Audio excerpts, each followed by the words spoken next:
What's up, you guys? Thanks for clicking on this video.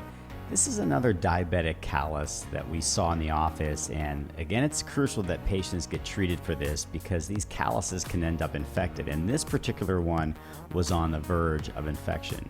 So let's watch and see what's going on here. So this patient had this callus now for several weeks. It's something that had formed previously. We treated him about 6 months ago, and then it came back because of increased pressure. And he's not adequately offloading these calluses, and then it eventually turns into a wound. And what was interesting about this is you can see there's some bleeding that's starting to occur, and it almost looks like a bacterial infection or that there's an abscess accumulating under the callus.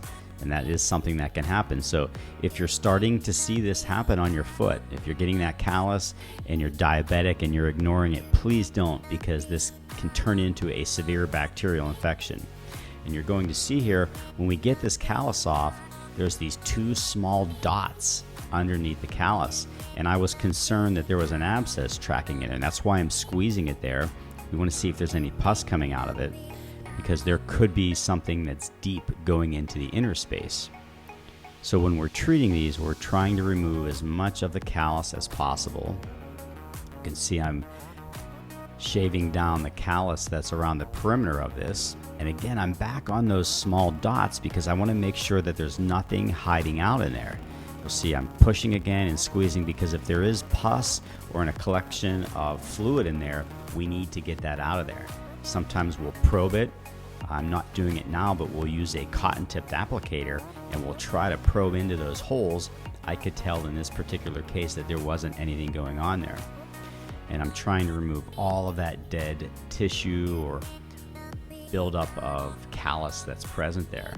Because if we don't get all of it, bacteria can collect on it and it can lead to infection. And also remember that callus acts as a foreign body when you have a large amount of it on the bottom of your foot, and that will ulcerate, which is what's happening here. And it's a very meticulous process. We're just lightly shaving, and as you do enough of these, you can kind of tell which tissue is normal and which tissue is abnormal. And then you'll start to see, you'll go through layers. There's that thick yellowish layer, and then you'll get down to some pink layers, and that's how you know you're going deep enough. You just start to you will just develop a feel for this, and the more you do it, there's just that very characteristic layer that you approach.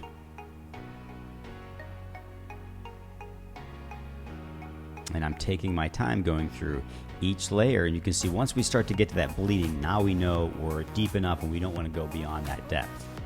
This patient actually had another callus forming under the 5th metatarsal, and we're going to get rid of that as well, because if we don't, the same thing can happen. This can start to turn into an ulcer that you see under the great toe. So we're just lightly shaving through until we get down to that tissue depth, and it just comes with practice. The more of these you see, you know you're in that adequate layer.